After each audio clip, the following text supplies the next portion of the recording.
Halo sahabat Garuda Website, ketemu lagi dengan saya di video seri Belajar SEO untuk Pemula. Di video sebelumnya kita sudah membahas sekilas tentang ranking faktor atau bagaimana cara peringkat sebuah website ditentukan. Nah, di video kali ini saya akan mengulas tentang 9 faktor ranking Google paling penting untuk SEO. Yuk kita mulai. Dalam dunia SEO terkenal ada lebih dari 200 faktor ranking Google. Ini membuat Anda benar-benar sibuk untuk memenuhinya. Namun, ada 9 faktor yang paling esensial yang perlu Anda ketahui. Video ini adalah bagian dari serial pengenalan cara kerja mesin pencari dan cocok untuk melengkapi materi panduan SEO untuk pemula. Ini memungkinkan Anda dapat menerapkan strategi SEO menjadi lebih solid, terarah, dan berfokus pada elemen-elemen paling penting saja.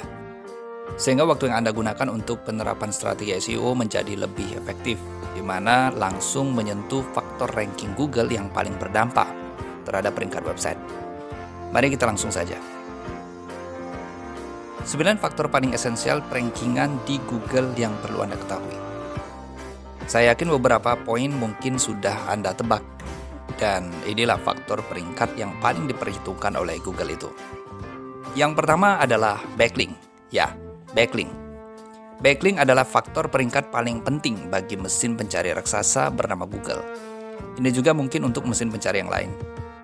Backlink adalah pembentuk dasar PageRank Google yang merupakan dasar algoritma peringkat Google.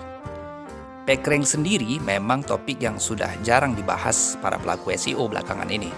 Mungkin karena informasi ini telah ditutup secara publik oleh Google. Sehingga kebanyakan orang menggunakan metrik SEO dari pihak ketiga seperti versi Domain Rating (Ahref) atau Domain Authority versi MOZ. Tapi sudah barang tentu informasi metrik tersebut tidak valid, hanya sebagai asumsi untuk mencoba berpikir seperti Google. Dan Google sendiri telah mengkonfirmasi bahwa mereka tidak mengacu pada itu. Google pada dasarnya masih mengacu pada PageRank, dan itu menjadi rahasia yang estimasi skor PageRank-nya sampai sekarang tidak dibocorkan kepada publik. Waduh, kok malah kejauhan ya pembahasannya. Kita balik lagi ke soal backlink. Jadi, salah satu faktor terpenting dalam menentukan peringkat di Google adalah backlink. Oke, setelah backlink, faktor perankingan Google selanjutnya adalah kesegaran atau up to date.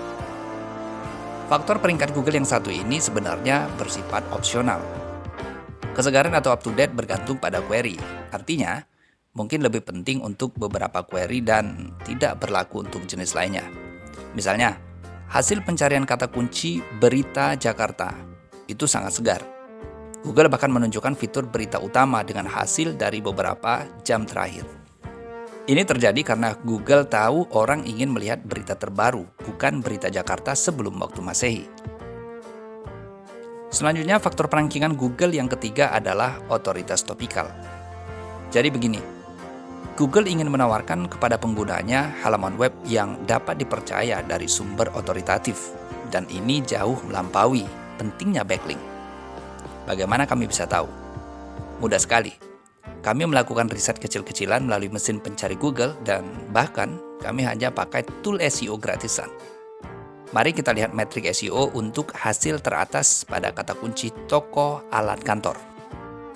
Di sini Anda dapat melihat bukti bahwa 2 situs kecil yang memiliki topik yang spesifik tentang toko alat kantor bisa mendapat peringkat lebih baik dibandingkan web Tokopedia yang memiliki otoritas lebih tinggi, yang artinya memiliki jumlah backlink yang jauh lebih banyak. Saya tahu ada begitu banyak faktor peringkat yang berpengaruh di sini. Namun fakta tentang otoritas topikal bisa disebut sebagai alasan kuat Centraoffice.com lebih dipercaya Google dalam hal alat kantor.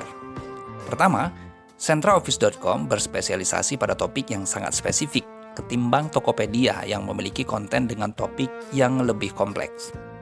Kedua, halaman di website yang berfokus pada satu topik tertentu seringkali memiliki lebih banyak tautan internal dari halaman relevan.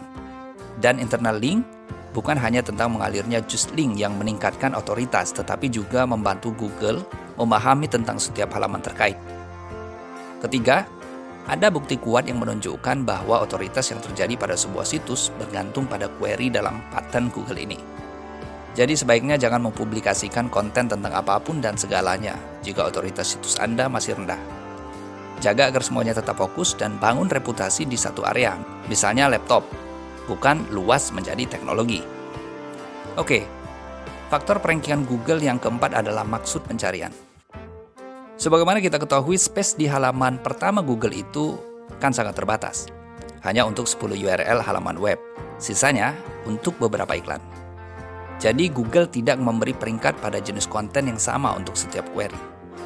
Misalnya seseorang yang menelusuri beli baju kebaya online, itu artinya sedang dalam mode pembelian. Mereka ingin melihat produk yang bisa dibeli.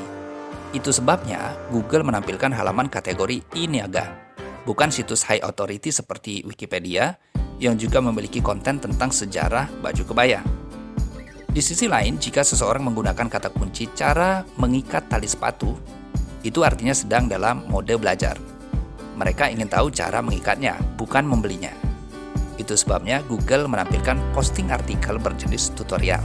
Memahami ini memungkinkan Anda untuk dapat peringkat sesuai dengan target audience dan juga cara terbaik untuk memahami dasar-dasar pengoptimalan query. Oke, faktor perankingan Google yang kelima adalah kedalaman konten. Kedalaman konten menjadi salah satu faktor ranking Google. Asumsinya, mesin pencari tersebut ingin memberi peringkat hasil yang paling berguna untuk query. Jadi mencakup semua yang ingin diketahui oleh para pencari adalah kuncinya. Namun sebenarnya bukan hanya tentang panjang konten, ini tentang kandungan yang mampu menjawab pertanyaan pengguna. Selanjutnya yang keenam, faktor perankingan Google adalah kecepatan halaman. Kecepatan halaman telah menjadi faktor peringkat sejak tahun 2010 dan mempengaruhi 1% query penelusuran desktop. Itu berubah pada tahun 2018 ketika Google memperluas faktor peringkat ke pencarian seluler.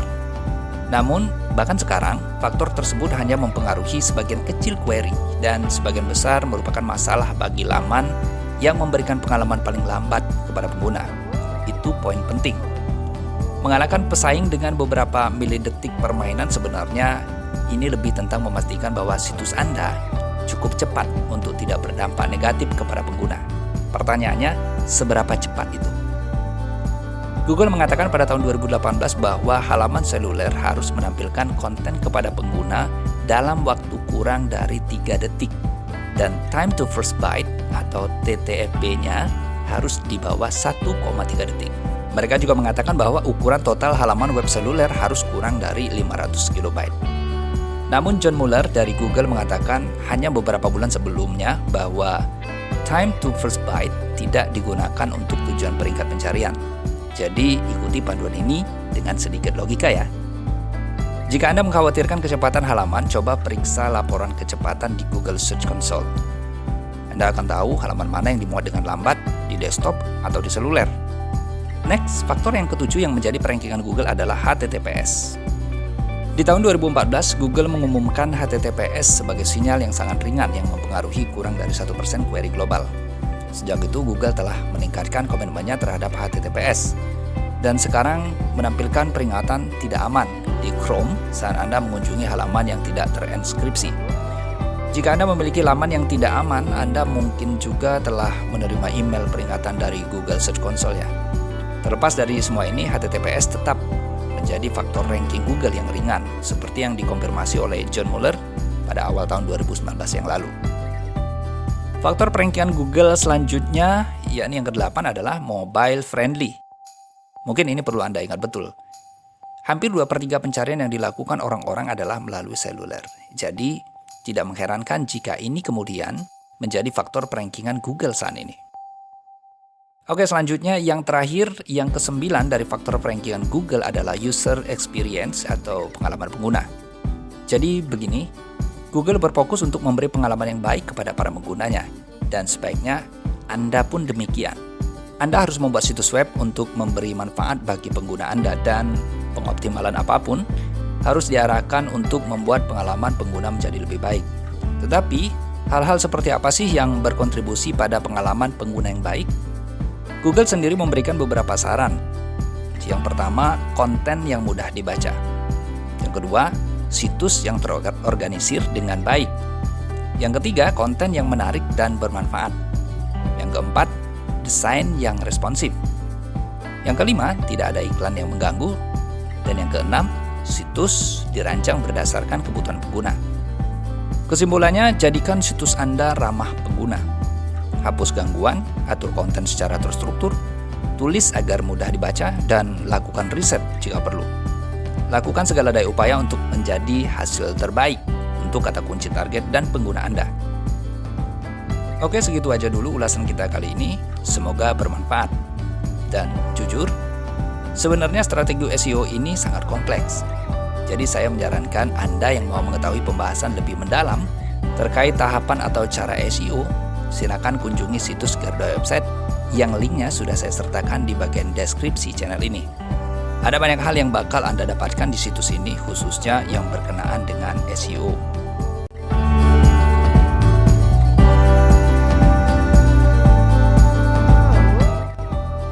Oke, thanks for watching this video. Kita bertemu lagi di video berikutnya.